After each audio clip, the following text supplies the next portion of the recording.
Actors Boulevard is a way for me to tell you what I have learned during the week as an aspiring actor, starting from scratch, 36 years old. And with this information, I hope that it will serve you in some way. I've gone through a number of books, and I'm taking acting classes, starting taking acting classes, and I will get to that, and a few other little bits and pieces. And I just wanted to inform you of my journey, essentially, so that if you are also in the same journey, that some of the stuff that I cover may benefit you in some way. So, and I really hope that it does. So as a recap from last week, I was reading a number of books, and I have continued reading them books, finished one and started another, and a few other little bits and pieces that I have started also. So let's go down through the list. And so Self-Management for Actors by a girl called Bonnie Gillespie. An absolutely amazing book, and I would encourage anyone that is an aspiring actor, or even an actor that has been in the game for many years, to purchase this book and read it. You will not be sorry. It is really unbelievable. So I read a few chapters this week, and one was about joining the union, and I have read saw on various social media posts as well about joining the union and the benefits of it and all that, and when is the right time to join it is basically the answer the question I was asking myself. And sure enough, Bonnie covers it in her book. So she basically goes on and said that if you're not already in a union and you're just starting out, it's probably beneficial for you not to rush into it. And if you do, you could potentially be losing out on a lot of work that could be of real benefit to your basically skills, your credits, and everything like that. So do not be in a rush to join the union until you are ready and confident to do so. Until you are confident to do so. Joining the union will cut you off from a steady flow of non-union work that will help you build credits, footage, and relationships that will help you move organically to the next tier, which would be the union. So if it's a thing that you're not ready, highly advisable to acknowledge that fact and continue the way that you are going until you are ready. If you join a union, you will be cut off from student movies and institutions and non-union black box theatre work. So that's something to bear in mind as well. For me, I have no intention of joining a union for the foreseeable future until I know that I am ready to do so. Be sure it's time to go pro before you go pro. Wait until you have hit the ceiling, and then you will know when you are ready. So, really, really, really think about that before you start. Everyone was kind of in a rush to go to the next stage. I want to join, I want to do this. Calm down. Just calm down a little bit. And, when you're ready. It's the same as that. You know when you're ready to do something. You know when you're ready to meet this person that you actually have the knowledge around you to actually say, yeah, look, I can do this part, or I'm able to do this, or I'm able to do that. And there's no need to start bluffing people about the whole thing. Just take your time. There's a lot of people in the same boat, and everyone, of course, it's human nature. Everyone wants to get to where they are as fast as possible, but there's a right way of doing it and there's a wrong way of doing it. So yeah, something to bear that in mind.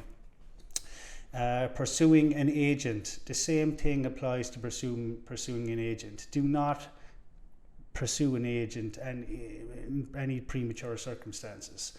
An agent is not a miracle worker. An agent may direct you, it may help you get auditions for high profile parts, negotiate on your behalf, and maybe get you bumped up from co-star to guest star, but you still have to put in all the work. You still have to self-market, you have to perfect your art, you have to do all this work in the background. If you don't do this, an agent is not going to, is not the be all and end all.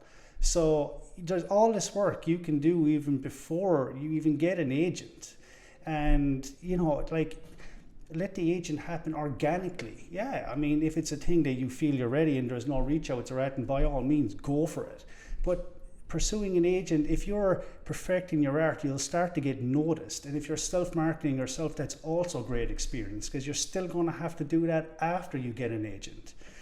You know, self-market, self-submit yourself, even after getting an agent, okay? If you have your game down and you have a good handle on your work, there is a good possibility that an agent will appear organically. And that's very important to remember. A lot of actors spend a lot of time searching and contacting this one and that one and this one and that one. You know, it's the same thing with anything. If you have your shit down, things will start happening for you. I'm not saying do not go out and don't search for an agent. When you're ready, by all means, go for it. However, don't be spending too much time under premature circumstances. Bonnie goes on and she talks about actor mind Taffy. And again, this applies to essentially all interviews for work, for jobs, for anything that you're going for in life. This is when actors spend days or weeks wondering how an audition went, rather than just doing the work and moving on. So you go to an audition, you don't get it. You don't get any callback. A week later, 2 weeks later, still no callback. And all that time that you have spent plaguing your mind, what did I do wrong? Where did I go wrong? What did I do? Maybe it was this, maybe it was that. That is just such bullshit. It's such wasted energy. Come on, guys, we don't need to be doing this. That energy can be spent on other stuff that is actually going to benefit you. There are some things in life that are just out of your control, and you know, this is one of them.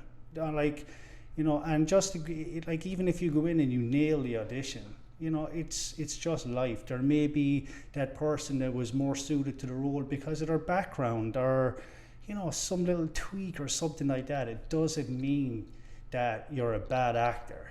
You know, it's just life. There's always going to be this person or that person, or someone might have known someone, or there might have been a connection there you didn't know about, but they just had to audition. You know what I mean? There's a range of different things. So don't get too bogged down about it, and don't be spending that energy on it when it could be spent on doing other things that would actually benefit your career.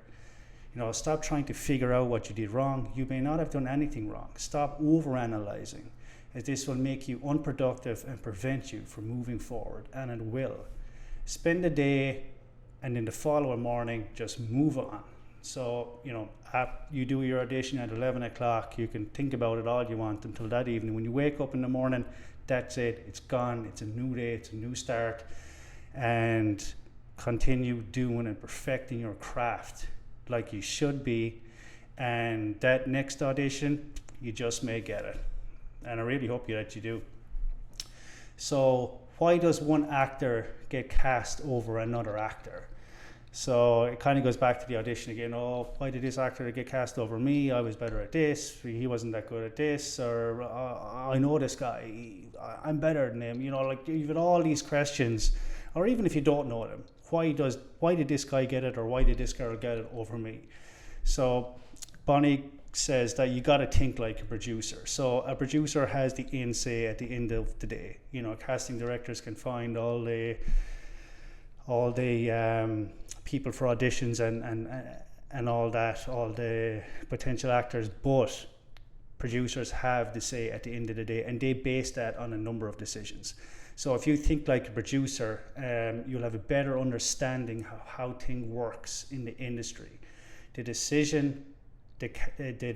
casting decision will make sense when you think like a director. to help you think like a producer, to help you think like a producer and maximize your decisions. Here is a number of things that you can do to help you get cast. Make yourself look more bankable. Have a professional mindset. Leave the bitterness at home. Develop and maintain industry relationships. Help other people in the industry. Look like that you are low risk. When you walk into an audition office, look like you're low risk. Read scripts and look at the audition clothing that you're wearing going. I'm not saying if you're going for the president, you have to go and dress like a president, but kind of maybe a little bit in between. Choose your headshots through the lens of a producer. Work on the qualities that make you a good investment and make those qualities obvious to people. So when someone meets you, they say, yeah, that guy has got it, or that girl has got it. So that was about it for self-management for actors. But again, if you haven't read the book, go out, get the book and read it. It'll be really beneficial for you. Haunting of Hill House. So I started this book. I've never really read any novels before, but I'm listening to a lot of YouTube videos, and a lot of people are writing scripts, and some of them are kind of like novel-based scripts. Like Quentin Tarantino loves the novels because he reckons that it's a really easy way to, like, if you think like a novel, a person writing a novel, that you have a really good grasp on the way like a story should be written, and so on and so forth, that it may actually help you in your acting career. If you did want to write a short movie or any of that, which I'll get to in a minute. But I found this book, I've only read about 50 or 60 pages of it, and again, first novel ever reading, and I thought it was really, really good. I read a lot of like business type books and self-improvement books, but not really entertaining books. And I find that it really helps with your imagination, that reading novels really helps with your imagination, to help you imagine, like when you're reading like a girl driving through gates into a haunted house, you're picturing the gate, you're picturing the haunted house in your own mind through the words. And this can actually help with your creativity as an actor and building up them imaginary circumstances for you to make a reality, to help with that whole creativity. Like reading novels is one of them things that will actually help you. So if reading novels is not your thing right now, maybe give it a shot. It might actually help you as well. When I was reading this novel now, I found that nearly every page you're trying to imagine. So you're reading, but you're imagining at the same time. And that's one of the ways that you will develop your imagination. And if you look at anything around the room built in the last 20 years, it all started with an image in someone's imagination. So, a television, a radio, a cooker, a microwave, anything in the last 20, 30 years, that all started with someone's imagination. So it's a great way to develop that, and as actors we need to be creative. So it is, if you haven't tried it, maybe try it out. It may or may not benefit you. Another book that I have started, mad for the books of course, another book I've started is called An Actor Prepares, and Stanislavsky, of course, born in 1863. Constantin Stanislavsky was a Russian actor, director, and theater practitioner. The Stanislavsky technique stems from his theater practice, which is still used by actors worldwide today. So for any new actor starting out, there's obviously lots of different techniques. You have Stanislavsky, you have Meisner, of course, which I finished that book last week. Great book. If anyone hasn't read it, please go out and get it. And so I'm trying to get like an overview of all the different acting techniques, and trying to kind of get into the mindset and little bits of tips and tricks on how to do it before I start acting classes. Stanislavsky was the first to outline a systematic approach for using our experience, imagination, and observation to create truthful acting. Really powerful stuff. He goes on, the magic if. Stanislavsky describes the magic if as being able to imagine a character's given circumstances enough to understand what the character might do in any situation that arises. So when something happens to your character in a play, you can understand how they would respond because you know how much, because you know about the world they exist in, essentially. And then also you have the given circumstances. So understanding your character's world is vital to creating a believable performance. Stanislavsky used this idea to create given circumstances. The first step towards doing this is going through the play and writing down all the facts about your character you can find. Go through your character, find every single thing about them and write them down. Example questions that you might ask as you go through your script would be, who am I? Where am I? What time is it? What do I want? Why do I want it? How will I get what I want? What must I overcome to get what I want? And if you understand your character fully, read the whole script, and you understand your character fully based off all these questions, you will have a full indication and you will be able to perform better knowing every single thing about your character. And that is extremely, extremely powerful. The method is an actor training system made up of various techniques designed to allow actors to create believable characters and make them put themselves in the place of a character. If anyone hasn't read this book, an actor is called An Actor Prepares. Highly recommend it to go out and get it. I'm about halfway through it, and there's a lot of good stuff in it. Which brings me on to acting classes. So I talked about this last week as well. I'm starting acting classes actually on Tuesday, and I'm so pumped about it, I swear to God. I literally cannot wait to start these acting classes. So right now it's for 4 weeks, one class a week for a month, and then you just pay per month after that. And they're on in Houston, and I really will let you know how these goes. I'm really excited about it. My first acting classes ever taken, and I feel that it'll be a great benefit. I might take on another one as well, some dialect classes or something like that, or maybe something online. In parallel with that, might have a look at that during the week. So I know one thing I did during the week as well when I started, and we've all heard of actors' reels, of course, and being so new to the acting game myself, I had never done any reels before. So I started doing Tik-Tok reels. And these reels, essentially, I started them because doing these Tik-Tok reels will help me in my journey. By doing, obviously, I'll have to do the reel to help me be in front of the camera, to help with my acting skills, any feedback from viewers that help me build connections. Hopefully these reels get put in my profile as well. So, and also you get to meet other people, and more importantly, as I pointed out, you get feedback for this. So this is one of the things. So all I'm doing is I'm picking out clips from movies that I like. It could be from comedy or horror, whatever, thriller, action. It doesn't matter. Just as long, whatever you like.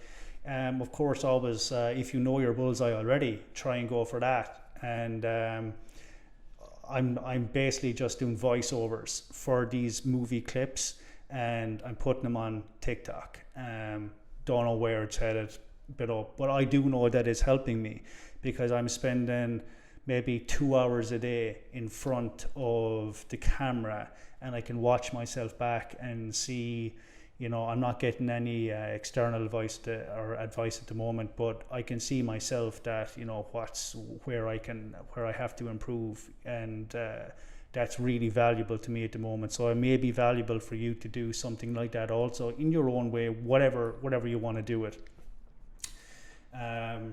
So which brings me on to a short movie. So I mentioned last week that, you know, I want to gain like a deep understanding of how the directing process goes, how the producing process goes, script writing, and so on, like that, so on and so forth, like that. So for me, the best way to do that is to create my own short movie. So that's what I am aiming to do in the next couple of months. Right now, I am in I've started writing a little script, and it's just a kind of mess around script in a program called Final Draft 12, and it's between two characters, and I'm basically kind of just, I have a kind of a basic outline, but I'm just kind of winging it as I write it, just messing around with it. It's my first one ever doing, just to kind of gain an understanding, and obviously there's going to be a pile of drafts and so on and so forth, but hopefully in maybe a month or 2 months time that I'll have a small short movie written, and you know, I don't mind if I have to do a number of drafts, as I said, but like in the future I would like to get this on camera some ways. So you know, going through that whole process, I think would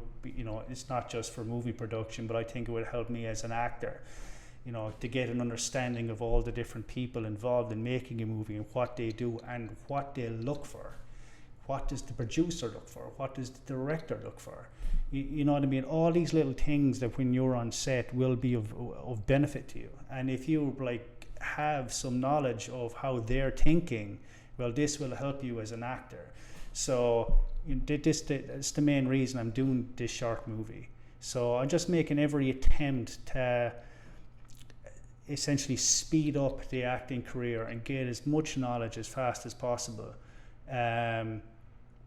without pushing the boundaries and going into territory that I'm not supposed to be going too fast. You know, I'm still taking the journey as fast as I can take it. I'm not pushing myself to a limit where I'm saying, hold on, you know, I'm a little bit uncomfortable here. Well, not that I do want to be uncomfortable, because you have to be uncomfortable every day or like to progress, but I'm not going to put myself in a situation that I don't have enough training for something and I need to pull back a little bit. You know what I mean? I want to take step by step, but I feel doing a short movie will actually speed up the process. So yeah, as I say, I've started writing some dialogue between two characters. It's just a mess around, and we'll see how it goes. And that's about it. I got done this week. It's been a very exciting, action-packed week. Of course, I'm doing all this acting stuff on the side as well. I have other things I have to do during the day to bring in some money at the moment. But again, it's all done on the side. But I'm putting a good lot of time into it. I'd say maybe about 20 hours a week. It's spread across 7 days. So I'm really excited about it. It's always something that I've wanted to do. And yeah, that's it for this week, guys. I hope you found some valuable information, or that may help you in your journey. And we'll see you next week. Thanks for tuning in. Thank you.